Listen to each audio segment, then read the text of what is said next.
Hasto Kristianto ditetapkan sebagai tersangka oleh KPK, terkait kasus suap yang melibatkan Harun Masiku, serta kasus perintangan penyidikan, dalam upaya KPK menangkap Harun Masiku yang telah berstatus buron. Penetapan tersangka terhadap Hasto ini, diketahui dari surat pemberitahuan dimulainya penyidikan SPDP. Ada 2 surat perintah penyidikan, atau sprindik terhadap Hasto. Pertama, Hasto dijerat sebagai tersangka kasus suap berdasarkan sprindik, nomor sprindik garing 150-Dik-00-01-12-2024. Tanggal 23 Desember tahun 2024. Kedua, Hasto dijerat sebagai tersangka merintangi penyidikan, berdasarkan sprindik, nomor sprindik garing 150-Dik-00-01-12-2024, tanggal 23 Desember tahun 2024.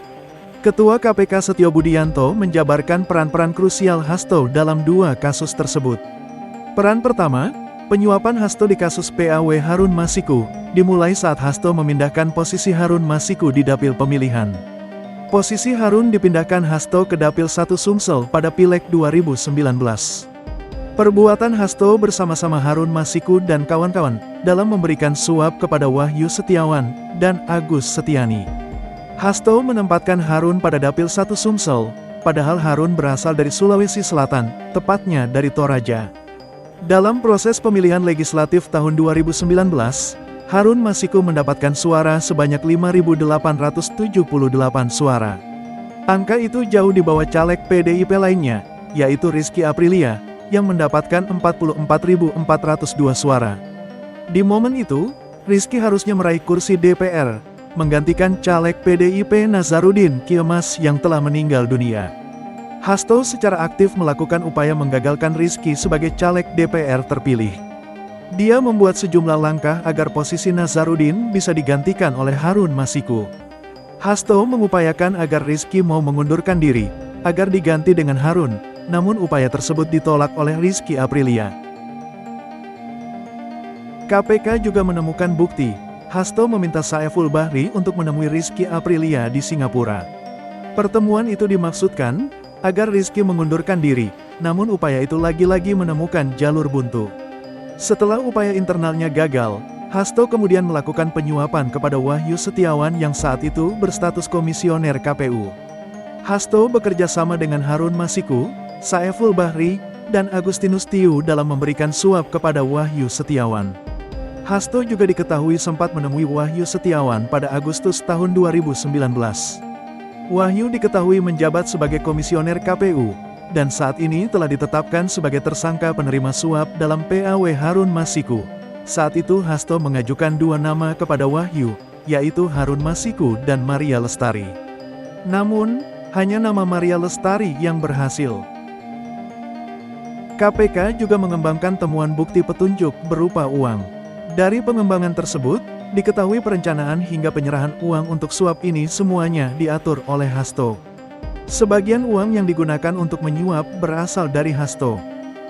Ada 3 orang yang telah diproses hukum hingga divonis bersalah dalam kasus suap PAW Harun Masiku. Ketiganya adalah Wahyu Setiawan, Agustiani Tio, dan Saiful Bahri. Sementara Harun Masiku masih buron. KPK sedianya akan menangkap Harun Masiku dalam operasi tangkap tangan, OTT, yang digelar tanggal 8 Januari tahun 2020. Namun, upaya itu gagal karena Harun berhasil melarikan diri, hingga kini masih buron. KPK menemukan adanya temuan bukti peran Hasto dalam merintangi upaya KPK menangkap Harun.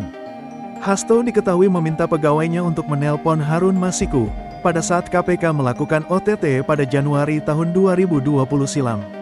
Saat itu, Hasto memerintahkan Harun merendam ponselnya dan segera melarikan diri.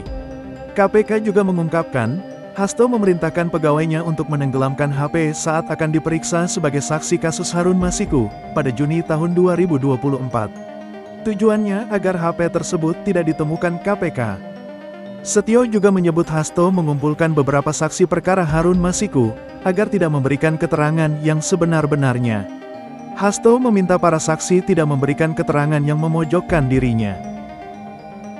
Jadi saya bilang sama Hasto, udah nggak usah takut, nanti kalau kamu diambil aku pergi ke Kapolri, aku bilang gitu.